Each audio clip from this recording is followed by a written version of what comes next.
त्यागै बिनवता। सर्व कला भरपूर दिसै जत कथा, नानक दासन दास तुद आगै बिनवता। सुख होटल गुर सेवियै एहनस सहज सुभाए, दर्शन परसै गुरु कै जन्म मरण दुख जाय। होवै सिबत खसांदी नूर अर्शों कुरसों छटियै, तुद डिठे सच्चे पातशाह मल जन्म जन्म दी कटियै। तुद डिठे सच्चे पातशाह मल जन्म जन्म दी कटियै।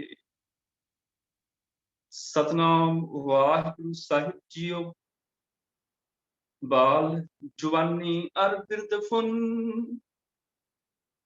तीन अवस्था जान। कहो नानक हर भजन बिन, बिरथा सब ही मान। बाल जुवानी अर बिरद फुन, तीन अवस्था जान। कहो नानक हर भजन बिन, बिरथा सब ही मान। करनो हो तो सो ना कियो, परयो लोभ कै फंद। नानक समयो रम गयो, अब क्यों रोवत अंध। मन माया में रम रहयो, निकसत नाहिन मीत। नानक मूर्त चित्र ज्यों, छाड़त नाहिन पीत।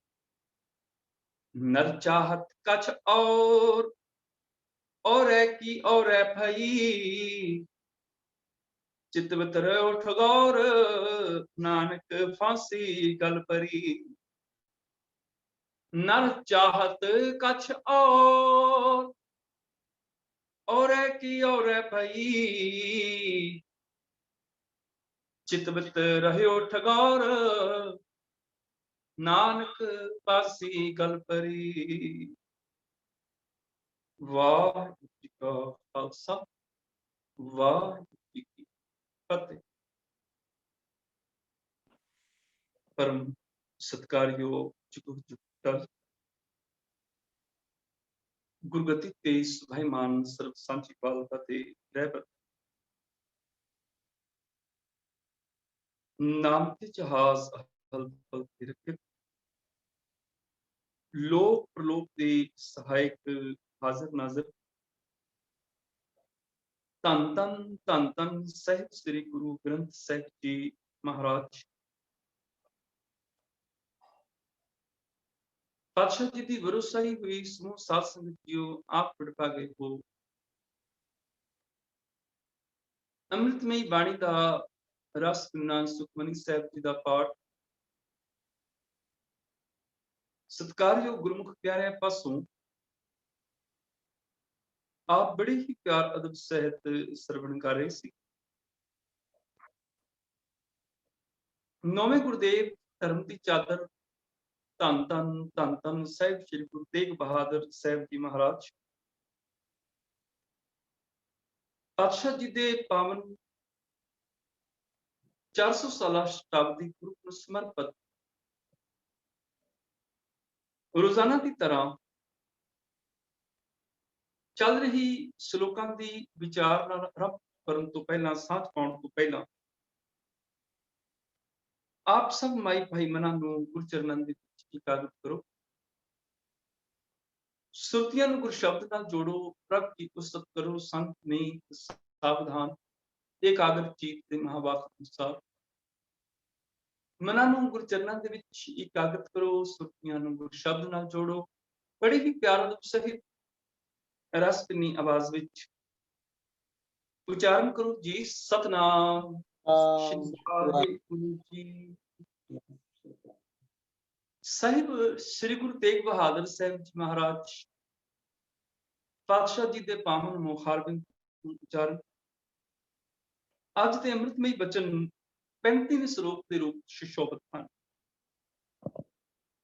ਸਤਿਗੁਰੂ ਪਾਤਸ਼ਾਹ ਜੀ ਨੇ ਅੱਜ ਦੇ ਸ਼ਲੋਕ ਦੇ ਆਰੰਭ ਵਿੱਚ ਮਹਿਰਾਮਤ ਕੀਤੀ।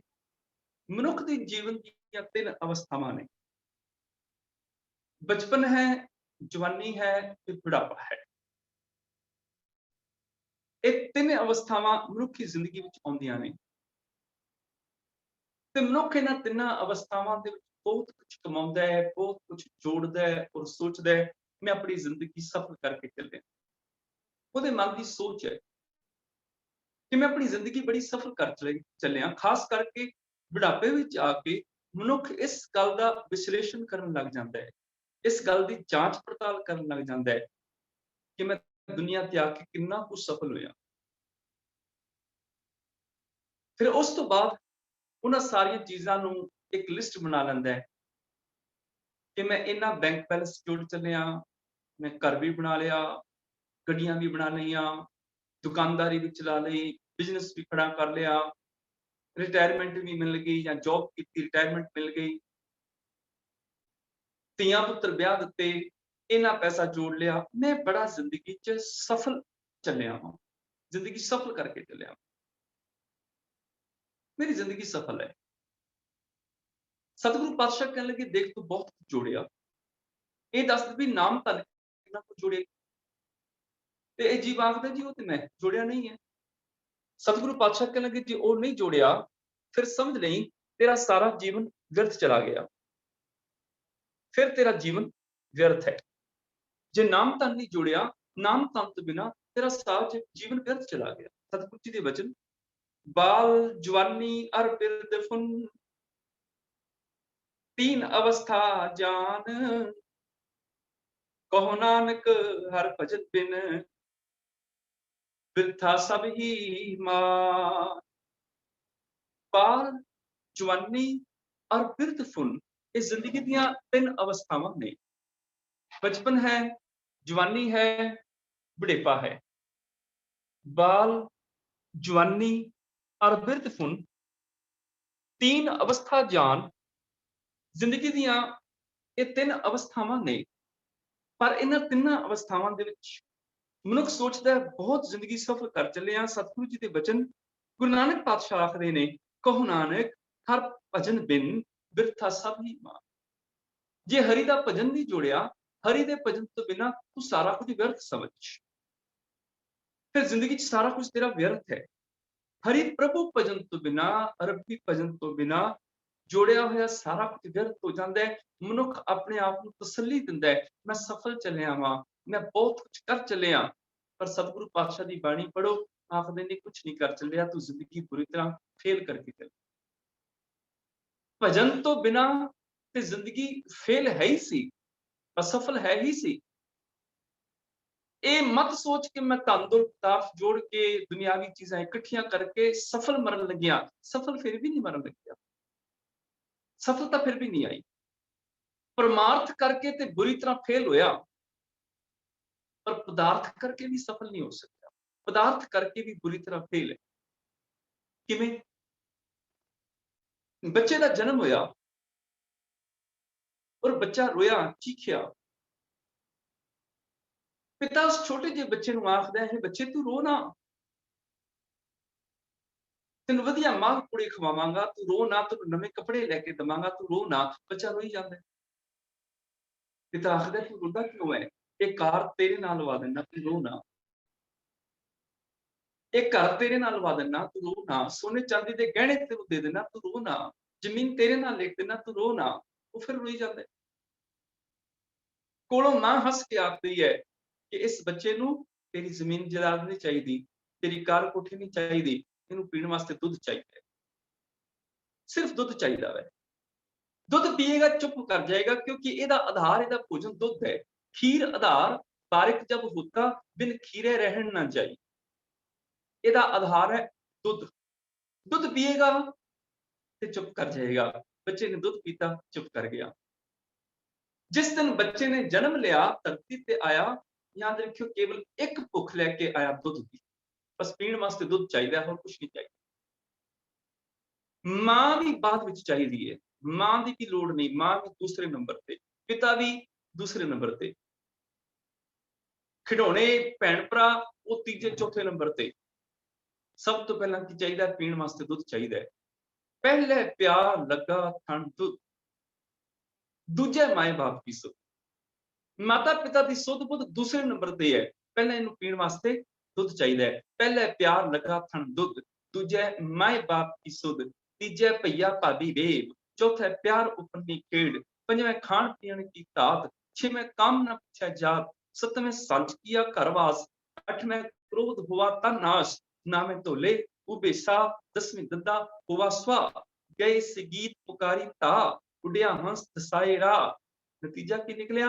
ਆਇਆ ਗਿਆ, ਆਇਆ ਵੀ ਦੁਨੀਆ ਤੇ ਚਲਾ ਵੀ ਗਿਆ, ਆਇਆ ਗਿਆ ਮੁਇਆ ਨਾਉ, ਨਾ ਤੱਕ ਇਹਦਾ ਮਿਟ ਗਿਆ, ਪਿੱਛੇ ਪੱਤਰ ਸਦਿਓ ਕਾਮ, ਨਾਨਕ ਮਨਮੁਖ ਅੰਧ ਪਿਆਰ। ਸਤਿਗੁਰੂ ਪਾਤਸ਼ਾਹ ਕਹਿਣ ਲੱਗੇ ਛੱਡੋ, ਕੀ ਕਰੀਏ, ਬਾਝ ਗੁਰੂ ਡੁੱਬਾ ਸੰਸਾਰ। ਗੁਰੂ ਗਿਆਨ ਤੋਂ ਹੋਣਾ ਜਗਤ ਡੁੱਬ ਗਿਆ। ਇੱਕ ਭੁੱਖ ਲੈ ਕੇ ਦੁਨੀਆ ਤੇ ਆਇਆ, ਉਹ ਸੀ ਦੁੱਧ। ਜਿਵੇਂ ਜਿਵੇਂ ਵੱਡਾ ਹੁੰਦਾ ਚਲਾ ਗਿਆ, ਭੁੱਖਾਂ ਵੱਧਦੀਆਂ ਚਲੀਆਂ ਗਈਆਂ। ਪਹਿਲਾਂ ਕੇਵਲ ਦੁੱਧ ਚਾਹੀਦਾ ਸੀ ਪੀਣ ਨੂੰ, ਹੁਣ ਮਾਂ ਵੀ ਚਾਹੀਦੀ ਹੈ। ਪਿਤਾ ਦੀ ਪਛਾਣ ਹੋਈ, ਹੁਣ ਉਹ ਵੀ ਚਾਹੀਦਾ ਹੈ। ਭੈਣਾਂ ਭਰਾਵਾਂ ਦੀ ਖੇਡ ਮਿਲੀ, ਲਾੜ ਮਿਲੇ, ਹੁਣ ਉਹ ਵੀ ਚਾਹੀਦੇ ਨੇ। ਖਿਡੌਣੇ ਮਿਲੇ, ਹੁਣ ਉਹ ਵੀ ਚਾਹੀਦੇ ਨੇ। ਖਿਡੌਣੇ ਦਾ ਘਰ ਚਾਹੀਦਾ ਹੈ, ਖਿਡੌਣੇ ਦੀ ਕਾਰ ਚਾਹੀਦੀ ਹੈ। ਜਿਵੇਂ ਜਿਵੇਂ ਵੱਡਾ ਹੁੰਦਾ, ਭੁੱਖਾਂ ਵੱਧਦੀਆਂ ਚਲੀਆਂ ਜਾਂਦੀਆਂ। ਹੁਣ ਸੱਚਮੁੱਚ ਦੀ ਕਾਰ ਚਾਹੀਦੀ, ਹੁਣ ਸੱਚਮੁੱਚ ਦਾ ਘਰ ਚਾਹੀਦਾ, ਹੁਣ ਖਿਡੌਣੇ ਨਾਲ ਨਹੀਂ ਸਰਦਾ। ਹੁਣ ਪੈਸਾ ਵੀ ਚਾਹੀਦਾ ਹੈ, ਧੀਆਂ ਪੁੱਤਰ ਪਰਿਵਾਰ ਸਾਰਾ ਕੁਝ ਚਾਹੀਦਾ ਹੈ। ਦੁਨੀਆ ਭਰ ਦੀਆਂ ਚੀਜ਼ਾਂ ਇਕੱਠੀਆਂ ਕਰ ਲਈਆਂ, ਬਚਪਨ ਜਵਾਨੀ ਤੇ ਬੁਢਾਪੇ ਤੱਕ ਬਹੁਤ ਕੁਝ ਜੋੜ ਲਿਆ। ਇਹਨੂੰ ਪੁੱਛੋ ਹੁਣ ਤੂੰ ਰੱਜ ਗਿਆ? ਆਇਆ ਸੀ ਦੁਨੀਆ ਤੇ ਖਾਲੀ ਹੱਥ, ਕੁਛ ਵੀ ਨਹੀਂ ਸੀ ਨਾਲ। ਔਰ ਇਸ ਦੁਨੀਆ ਤੋਂ ਦੋਨਾਂ ਹੱਥਾਂ ਨਾਲ ਸਮਾਨ ਇਕੱਠਾ ਕੀਤਾ, ਬਹੁਤ ਕੁਝ ਕਰ ਲਿਆ। ਹੁਣ ਤੇ ਤੂੰ ਰੱਜ ਗਿਆ ਹੋਏਗਾ, ਤ੍ਰਿਪਤ ਹੋ ਗਿਆ ਹੋਏਗਾ ਜ਼ਿੰਦਗੀ ਤੋਂ, ਰੱਜ ਗਿਆ ਹੋਏਗਾ। ਆਖਦਾ ਬਿਲਕੁਲ ਮੈਂ ਸਭ ਨੂੰ ਮਰਨ ਲੱਗਿਆ, ਰੱਜ ਗਿਆ। ਤੇ ਭਾਈ ਗੁਰਦਾਸ ਜੀ ਨੇ ਫਿਰ ਕੁਝ ਸਵਾਲ ਕੀਤੇ। ਕਹਿਣ ਲੱਗੇ ਦੇਖ, ਬਚਪਨ ਤੋਂ ਜਵਾਨੀ, ਜਵਾਨੀ ਤੋਂ ਬੁਢਾਪਾ, ਇੰਨੇ ਸਾਲ ਦੁਨੀਆ ਦੇਖੀ, ਰੰਗ ਤਮਾਸ਼ੇ ਦੇਖੇ, ਦੁਨੀਆ ਦੇਖ ਦੇਖ ਕੇ ਤੇਰੀਆਂ ਅੱਖਾਂ ਰੱਜ ਗਈਆਂ ਹੋਣਗੀਆਂ, ਚੱਲ ਇਹ ਅੱਖਾਂ ਵਾਪਸ ਕਰ। ਆਖਦਾ ਨਹੀਂ, ਮਰਦਿਆਂ ਮਰਦਿਆਂ ਵੀ ਆਖਦਾ ਕਿ ਮੇਰੇ ਮੋਤੀ ਦਾ ਆਪਰੇਸ਼ਨ ਕਰਾ ਦਿਓ, ਮੈਂ ਦੁਨੀਆ 4 ਦਿਨ ਹੋਰ ਦੇਖਣੀ ਚਾਹੁੰਦਾ। ਮਰਦਿਆਂ ਮਰਦਿਆਂ ਵੀ ਸਰਜਰੀ ਕਰਾਣੀ ਚਾਹੁੰਦਾ। ਇਹਨੂੰ ਪੁੱਛੋ ਕਿ ਦੁਨੀਆ ਭਰ ਦੇ ਗੀਤ ਸੰਗੀਤ ਸੁਣਦਿਆਂ, ਰਾਗ ਨਾਦ ਸੁਣਦਿਆਂ ਕੰਨ ਰੱਜ ਕੇ ਹੋਣਗੇ, ਛੱਡ ਪਰਾਂ ਹੁਣ ਕੰਨਾਂ ਤੋਂ ਕੀ ਲੈਣਾ। ਮਰਦਿਆਂ ਮਰਦਿਆਂ ਵੀ ਕਹਿੰਦੇ ਮੇਰੇ ਕੰਨਾਂ 'ਚ ਮਸ਼ੀਨ ਲਵਾ ਦਿਓ, ਮੈਂ 4 ਦਿਨ ਹੋਰ ਸੁਣਨਾ ਚਾਹੁੰਦਾ। ਅੱਜ ਤੇ ਮੈਂ ਆਪਣੀ ਉਸਤਤ ਸੁਣਨੀ ਹੈ, ਗਵਾਂਢੀ ਦੀ ਨਿੰਦਾ ਸੁਣਨੀ।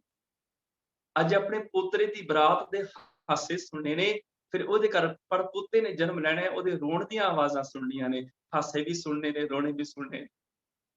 ਕੰਨ ਰੱਜੇ ਥੋੜੇ ਨੇ। ਇਹਨੂੰ ਕੋਈ ਦੁਨੀਆ ਭਰ ਦੇ ਪਦਾਰਥ ਖਾ ਖਾ ਜੀਭ ਰੱਜ ਗਈ ਹੋਏਗੀ।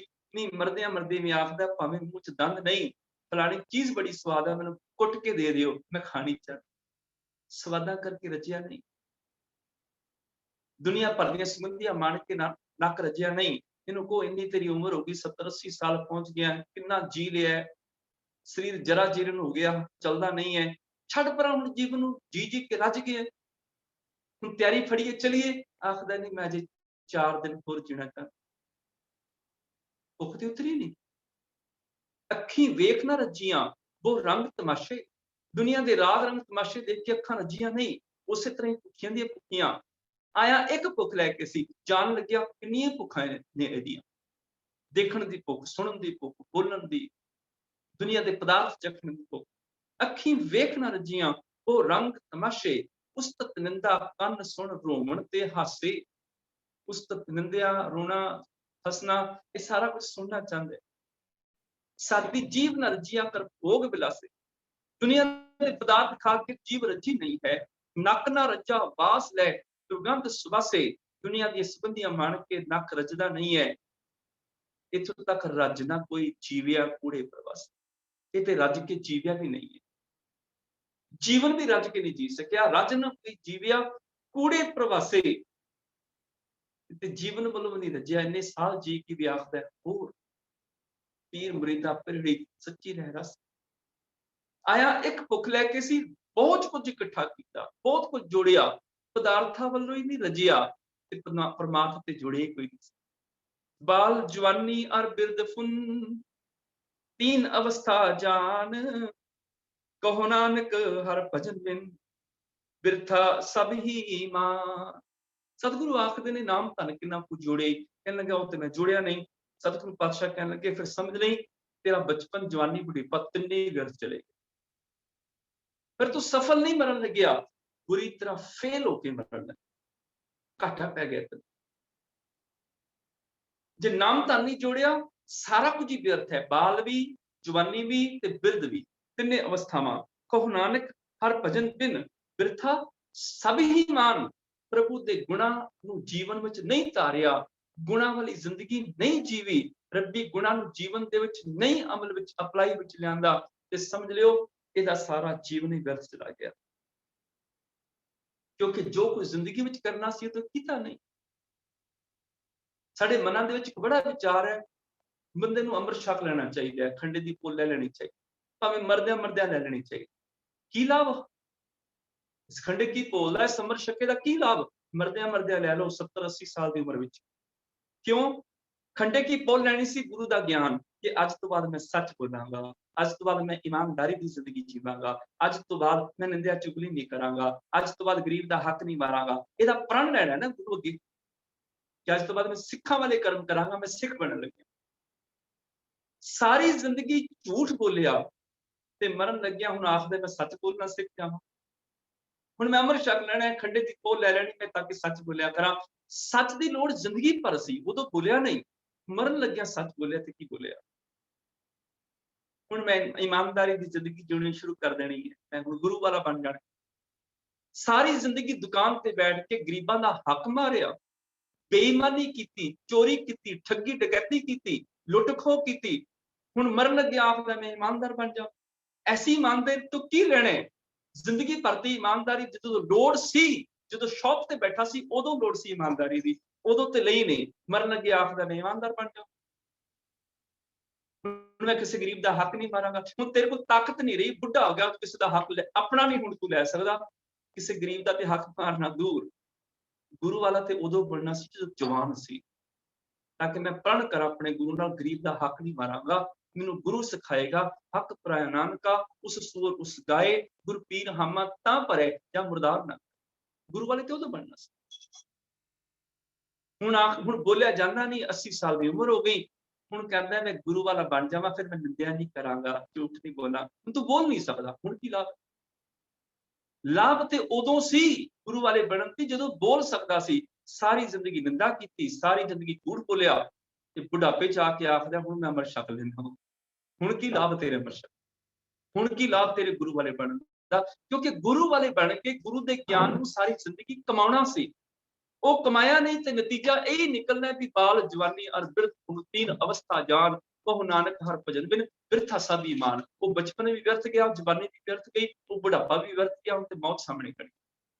हुण कहंदा मैं गुरु वाला बन जा। भगत कबीर जी ने बड़ा व्यंग कीता, कहण लगे जदों ताकत सी उदों माया नूं फड़ना चाहया, माया पिछे सारी जिंदगी दौड़िया, माया काबू आई नहीं। तकड़ा सी ते माया नहीं फड़ सकिया, हुण बुजुर्ग हो गया, हुण रब नूं फड़ना चाहंदा है। पता भी माया ते मैं फड़ नहीं सकिया, तो रब ही फड़ लो। एडी वड्डी बेईमानी, एडी वड्डी चलाकी। चरण सीस कर कंपन लागे, नैनी नीर असार है, जेबा वचन शुद्ध नहीं निकसै, तब रे धर्म की आस करे। हुण आस करदे मैनूं धर्म मिल जाएगा। ताकत सी माया नहीं फड़ सकिया, ताकत चलेगी रब फड़ना चाहता है। कुछ तां कर जावां, कहण लगे नहीं, कहो नानक हर भजन बिन बिरथा सब ईमान। जदों बचपन जवानी विच कुछ करना सी वो कीता नहीं, व्यर्थ हो गया, हुण की करेगा? हाँ, ये गल कोई शक नहीं, गुरमत दे विच कोई बुजुर्ग भी आ जाए वो भी प्रमाण है कि अजू कछ बिगड़े, पर जदों कोई चलाकी करदा है ना, फिर नहीं बख्शिया जांदा। जान बुझ के बचपन जवानी ते पापां च लुटा देवे ते कवे बुढ़ापे च आके देखी जाएगी गुरु वाले बनन दी, वो चलाक नूं नहीं बख्शिया जांदा, अनजान बख्शे जांदे ने, चलाक नहीं। इस सब्जेक्ट के ऊपर मैं कदी ना कदी अगे चल के जरूर गल करा। गल की जो कुछ करना सी वो कीता नहीं, जिंदगी व्यर्थ हो गई। अगला श्लोक यही है सतगुरु जी का, करनो हुतो सो ना कियो, परयो लोभ कै फंद, नानक समयो रम गयो, अब क्यों रोवत अंध। मौत नेड़े आ गई, बचपन विच जिहड़ा काम करना सी कीता नहीं, जिहड़ा जवानी च काम करना सी कीता नहीं, बुढ़ापे तक आउंदियां जिहड़े काम करने सी कीते नहीं। करनो हुतो सो ना कियो, जो करना सी वो कीता नहीं, पर ये लोभ कै फंद, उदों लालच विच पिया रहा, उदों माया दे लालच विच, पदार्थां दे लालच विच पिया रहा। जदों करना सी उदों कीता नहीं, हुण लोभ दे विच पै गया। करनो हुतो सो ना कियो, पर ये लोभ कै फंद, उदों लालच विच फसिया रहा। नतीजा की निकलिया, नानक समय रम गयो। हे नानक, समा गुजर गया, बचपन का समा गुजर गया, जवानी का गुजर गया, बुढ़ापे का गुजर गया, मौत सामने खड़ी है, अब क्यों रोवत अंध। ये अन्ने मनुख क्यों रोना है, ये अज्ञानता विच अन्ने मनुख क्यों रोना है, अब क्यों रोवत अंध। अंध मनिया ना, बड़े स्पष्ट लफ्ज कई सतगुरु ने, ज्ञान भी होना मनुख अन्ना ही हुंदा है। समा गुजर गया, जो काम करना सी कीता नहीं, पर यो लोभ के फंद, लोभ दे फंदे दे विच, लोभ दी फांसी दे विच, लोभ दे रस्ते दे विच ये फसिया ही रहा। पर यो लोभ के फंद, लालच विच ही जिंदगी गुजर, हथ कुछ भी नहीं है। लोभ किनू आखदे ने, लोभ दी डेफिनेशन की है? लोभ दी इन्नी ही परिभाषा है, कार कोठी बैंक बैलेंस दियां पुत्र जो कुछ आज मेरे कोल है, मैं इहदे विच खुश नहीं हां, मैं इहदे च संतुष्ट नहीं हां, मैं सैटिस्फाइड नहीं हां। जो कुछ मेरे कोल धन दौलत पैसा जमीन कार आदत है, मैं इहदे विच खुश नहीं हां। जदों वो फलानी चीज मिलेगी, मैं फिर खुश होवांगा। इहदा नाम है लोभ। ते लोभी मनुख वर्तमान दे विच शांति नाल जी नहीं सकदा, क्योंकि ओहदियां नज़रां भविख च गड्डियां होईयां ने। वो चीज मिलेगी ते खुश होवांगा, फिर वो तनाव च रहिंदा है, स्ट्रेस दे विच रहिंदा है। यही कारण लोभी मनुख सहज विच जिंदगी बतीत नहीं कर सकदा। वो वर्तमान नूं, प्रेजेंट नूं मान ही नहीं सकदा। जो अज उहदे कोल है, ਉਹਦਾ ਆਨੰਦ ਨਹੀਂ ਲੈ ਸਕਦਾ। ਉਹਦੀਆਂ ਨਜ਼ਰਾਂ ਟਿੱਕੀਆਂ ਨੇ ਫਿਊਚਰ 'ਚ ਉਹ ਮਿਲੇਗਾ ਤੇ ਖੁਸ਼ ਹੋਵਾਂਗਾ, ਇਹਨੂੰ ਕਹਿੰਦੇ ਨੇ ਲੋਭ। ਤੇ ਲੋਭੀ ਮਨੁੱਖ ਦੀ ਹਾਲਤ ਲਾਲਚੀ ਕੁੱਤੇ ਵਰਗੀ ਹੁੰਦੀ ਹੈ। ਦੁਨੀਆ ਤੇ ਪੰਚਤੰਤਰ ਦੀਆਂ ਕਹਾਣੀਆਂ ਬੜੀਆਂ ਪ੍ਰਚਲਿਤ ਨੇ, ਇਸ ਦੀਆਂ ਕਹਾਣੀਆਂ ਈਸਟਰਨ ਸਾਈਡ ਬੜੀਆਂ ਪ੍ਰਚਲਿਤ। ਪੂਰਬੀ ਸਾਹਿਤ ਦੇ ਵਿੱਚ ਜਿਹੜੀਆਂ ਪੰਚਤੰਤਰ ਦੀਆਂ ਕਹਾਣੀਆਂ ਨੇ, ਉਹਦੇ ਵਿੱਚੋਂ ਬਹੁਤ ਸਾਰੀਆਂ ਕਹਾਣੀਆਂ ਦੀਆਂ ਉਦਾਹਰਨਾਂ ਸਤਿਗੁਰੂ ਨੇ ਬਾਣੀ 'ਚ ਵਰਤੀਆਂ ਤੇ ਇਹ ਲਾਲਚੀ ਕੁੱਤੇ ਦੀ ਕਹਾਣੀ ਦਾ ਵੀ ਜ਼ਿਕਰ ਕੀਤਾ। ਲਾਲਚੀ ਕੁੱਤੇ ਦੀ ਕਹਾਣੀ ਕੀ ਹੈ? ਲਾਲਚੀ ਕੁੱਤਾ ਕਿਹਨੂੰ ਕਹਿੰਦੇ ਨੇ? ਕਹਾਣੀ ਸਭ ਨੇ ਸੁਣੀ ਹੈ ਕਿ ਲਾਲਚੀ ਕੁੱਤਾ ਉਹ ਜਿਹਦੇ ਮੂੰਹ ਵਿੱਚ ਭੋਜਨ ਹੈ ਔਰ ਤੁਰਿਆ ਜਾ ਰਿਹਾ, ਰਸਤੇ 'ਚ ਪਾਣੀ ਆਇਆ, ਉਹਨੇ ਪਾਣੀ 'ਚ ਆਪਣਾ ਪਰਛਾਵਾਂ ਦੇਖਿਆ, ਉਹਨੇ ਸੋਚਿਆ ਦੂਸਰਾ ਕੁੱਤਾ ਹੈ, ਉਹਦੇ ਮੂੰਹ ਵਿੱਚ ਵੀ ਭੋਜਨ ਹੈ।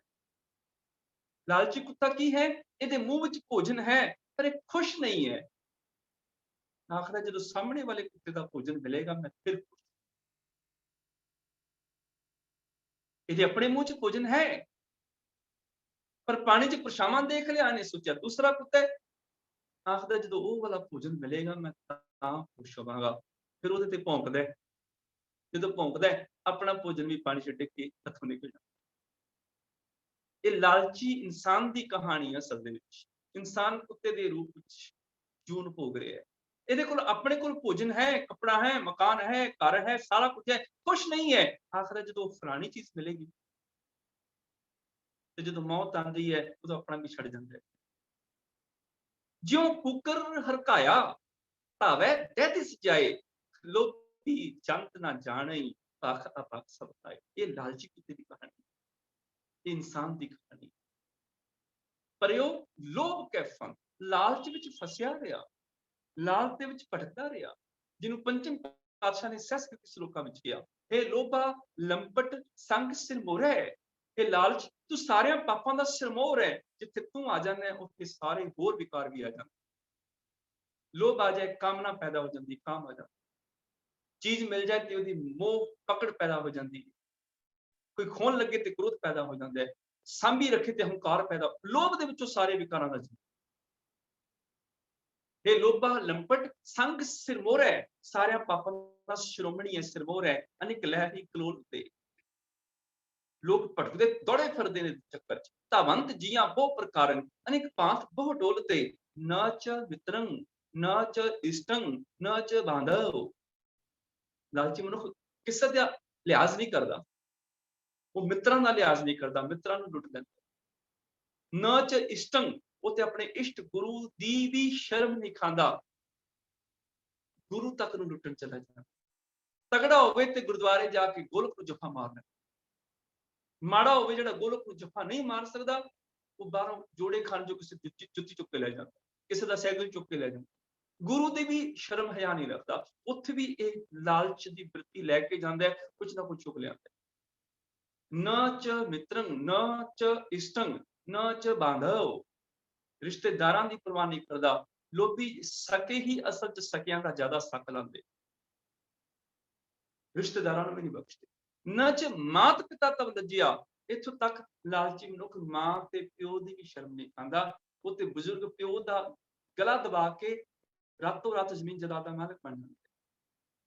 अकरण क्रोध अखाद्य खादिन साजिन साज समझिया, मालका तू कृपा करके बचा होवे तरह तरह, जे तू कृपा करे मैं तेरे के पुकार करा अरदास करा तरह तरह, शरण स्वामी विज्ञाप नानक नरहर है।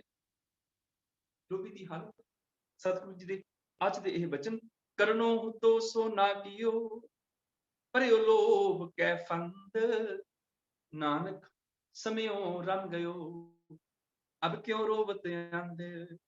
ਹੁਣ ਤੇ ਲਾਲਚ ਵਿੱਚ ਸਾਰੀ ਜ਼ਿੰਦਗੀ ਲੰਘ ਗਈ, ਹੁਣ ਕਹਿੰਦਾ ਗੁਰੂ ਵਾਲੇ ਬਣਨਾ ਹੈ, ਹੁਣ ਕਿਉਂ ਰੋਣਾ ਗਿਆ ਅੰਦਰ, ਹੁਣ ਕਿਉਂ ਰੋ ਰਿਹਾ ਹੈ, ਅਬ ਕਿਉਂ ਰੋਵਤ ਅੰਧ। ਮਨ ਮਾਇਆ ਮੈਂ ਰਮ ਰਹੇ ਹੋ ਨਿਕਸਤ ਨਾ ਹਿੰਦੀ, ਇਹਦਾ ਮਨ ਇੰਨਾ ਮਾਇਆ ਚ ਖਚਤ ਹੋ ਗਿਆ, ਨਿਕਲਦਾ ਹੀ ਨਹੀਂ।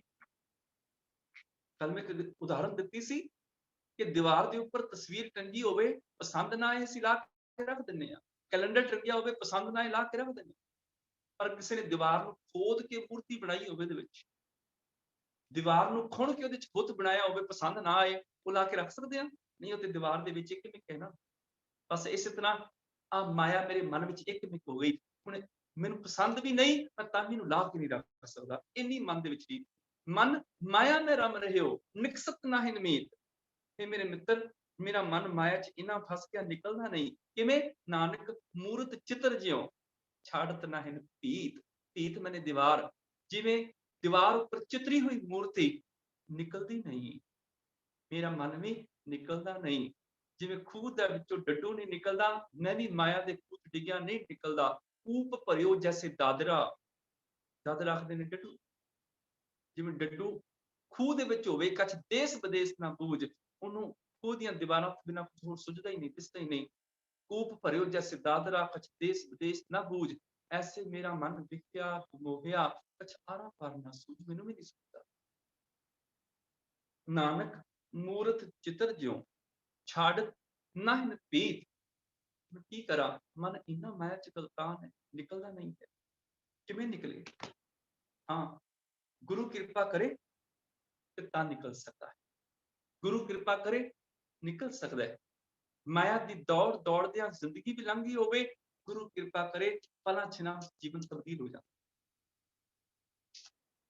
गुरु नानक पातशाह सज्जन नूं आखदे ने, तीन सवाल कीते सज्जन नूं, जिन्हों ਅਸੀਂ ਅੱਜ ਠੱਗ ਕਹਿੰਦੇ ਆ। ਉਹ ਤੇ ਇੱਕ ਸ਼ਬਦ ਸੁਣ ਕੇ ਸੰਤ ਬਣ ਗਿਆ, ਅਸੀਂ ਹਜ਼ਾਰਾਂ ਸ਼ਬਦ ਸੁਣ ਕੇ ਵੀ ਸੰਤ ਨਾ ਬਣ ਸਕਦੇ। गुरु नानक पातशाह आखदे ने, सज्जणा तेनू हिंदू वीर जिहड़े ने सज्जन शाह कहंदे ने, मुसलमान वीर तेनू शेख सज्जन कहंदे ने। कहण लगा जी बिल्कुल मेरी बड़ी इज्जत है, हिंदू मुसलमान सारे इज्जत करदे। सतगुरु पातशाह कहण लगे, सुनिया जिहड़ा तू मुसाफर खाना बनाया, ਉਹਦੇ ਇੱਕ ਪਾਸੇ ਮਸਜਿਦ ਬਣਾਈ, ਦੂਜੇ ਪਾਸੇ ਮੰਦਰ। ਮੈਂ ਲੰਗਾ ਹਾਂ, ਮੁਸਾਫਰਾਂ ਦੀ ਸਹੂਲਤ ਵਾਸਤੇ ਮੁਸਲਮਾਨ ਮੁਸਾਫਰ ਆਣ ਤੇ ਉਹ ਮਸਜਿਦ ਵਿੱਚ ਨਮਾਜ਼ ਅਦਾ ਕਰ ਸਕਣ, ਹਿੰਦੂ ਮੁਸਾਫਰ ਆਣ ਤੇ ਉਹ ਮੰਦਰ ਵਿੱਚ ਪਾਠ ਪੂਜਾ ਕਰ ਸਕਣ। ਸਤਿਗੁਰੂ ਪਾਤਸ਼ਾਹ ਕਹਿਣ ਲੱਗੇ, ਤੇਰੇ ਬਸਤਰ ਬੜੇ ਧਾਰਮਿਕ ਨੇ। ਕਹਿਣ ਲੱਗਾ, ਬਿਲਕੁਲ ਜੀ ਮੈਂ ਬੜਾ ਧਾਰਮਿਕ ਹਾਂ, ਇਸੇ ਕਰਕੇ ਅਮੀਰ ਮੈਂ ਬਹੁਤ ਹਾਂ, ਪੈਸਾ ਮੇਰੇ ਕੋਲ ਬਹੁਤ ਹੈ, ਪਰ ਫਿਰ ਵੀ मैं मुसाफर खाना बनाया, मुसाफिर दी लोड़ां पूरियां करने वास्ते, उन्हां दे ठहरन दा प्रबंध कीता है। ਉਹਨਾਂ ਦੇ ਪਾਠ ਪੂਜਾ ਵਾਸਤੇ ਸਥਾਨ ਬਣਾਏ। ਭਾਵੇਂ ਅਮੀਰ ਹਾਂ ਪਰ ਮੈਂ ਧਰਮ ਕਰਮ ਕਰਦਾ, ਇਸ ਕਰਕੇ ਮੈਂ ਧਾਰਮਿਕ ਕੱਪੜੇ ਪਾਉਂਦਾ। ਗੁਰੂ ਨਾਨਕ ਪਾਤਸ਼ਾਹ ਕਹਿਣ ਲੱਗੇ, ਸੱਜਣਾ ਤੇਰੇ ਘਰ ਕੋਈ ਕਾਂਸੀ ਦਾ ਭਾਂਡਾ ਹੈ? ਕਹਿਣ ਲੱਗਾ ਜੀ ਵਾਧੂ। ਦੱਸੋ ਕਿੰਨੇ ਚਾਹੀਦੇ ਨੇ? ਸਤਿਗੁਰੂ ਪਾਤਸ਼ਾਹ ਕਹਿਣ ਲੱਗੇ, ਇੱਕ ਲੈ ਆਇਆ ਕੋਈ। ਇੱਕ ਕਾਂਸੀ ਦਾ ਭਾਂਡਾ ਚੁੱਕ ਕੇ ਲੈ ਕੇ ਆਇਆ। ਗੁਰੂ ਨਾਨਕ ਪਾਤਸ਼ਾਹ ਕਹਿਣ ਲੱਗੇ, ਮਰਦਾਨੇ ਉਹ ਸਾਹਮਣੇ ਪੱਥਰ ਪਿਆ, ਚੁੱਕ। ਮਰਦਾਨੇ ਨੇ ਪੱਥਰ ਨੂੰ ਚੁੱਕਿਆ। ਸਤਿਗੁਰੂ ਪਾਤਸ਼ਾਹ ਕਹਿਣ ਲੱਗੇ, ਇਸ ਭਾਂਡੇ ਨੂੰ ਅੰਦਰੋਂ ਖੁਰਚ ਪੱਥਰ ਨਾਲ। ਉਹਨੇ ਭਾਂਡੇ ਨੂੰ ਖੁਰਚਿਆ ਤੇ ਅੰਦਰੋਂ ਉੱਪਰੋਂ ਚਮਕ ਉਤਰ ਗਈ ਕਾਂਸੀ ਦੀ, ਤੇ ਅੰਦਰੋਂ ਕਾਲਖ ਨਿਕਲਣੀ ਸ਼ੁਰੂ ਹੋ ਗਈ। ਗੁਰੂ ਨਾਨਕ ਪਾਤਸ਼ਾਹ ਕਹਿਣ ਲੱਗੇ, ਭਾਈ ਮਰਦਾਨਾ ਜੀ ਇਹਦੇ ਵਿੱਚੋਂ ਤੇ ਕਾਲਖ ਨਿਕਲਣੀ ਸ਼ੁਰੂ ਹੋ ਗਈ, ਇਹਨੂੰ ਧੋ ਕੇ ਲੈ ਕੇ ਆਓ। ਭਾਈ ਮਰਦਾਨਾ ਜੀ ਧੋ ਕੇ ਲੈ ਕੇ ਆਏ, ਕਾਲਖ ਨਿਕਲ ਰਹੀ ਹੈ। ਸਤਿਗੁਰੂ ਪਾਤਸ਼ਾਹ ਕਹਿਣ ਲੱਗੇ, ਦੁਬਾਰਾ ਫਿਰ ਧੋ ਕੇ ਲਿਆਓ। ਦੁਬਾਰਾ ਧੋ ਕੇ ਲਿਆਂਦਾ ਭਾਂਡੇ ਨੂੰ। ਸਤਿਗੁਰੂ ਪਾਤਸ਼ਾਹ ਕਹਿਣ ਲੱਗੇ, ਕਾਲਖ ਅਜੇ ਵੀ ਨਿਕਲ ਰਹੀ, ਫਿਰ ਧੋ ਕੇ ਲਿਆਓ। ਭਾਈ ਮਰਦਾਨਾ ਜੀ ਤੀਜੀ ਵਾਰ ਧੋ ਕੇ ਲੈ ਕੇ ਆਏ। ਸਤਿਗੁਰੂ ਪਾਤਸ਼ਾਹ ਕਹਿਣ ਲੱਗੇ, ਅਜੇ ਵੀ ਕਾਲਖ ਨਿਕਲ ਰਹੀ, ਚੰਗੀ ਤਰ੍ਹਾਂ ਧੋ।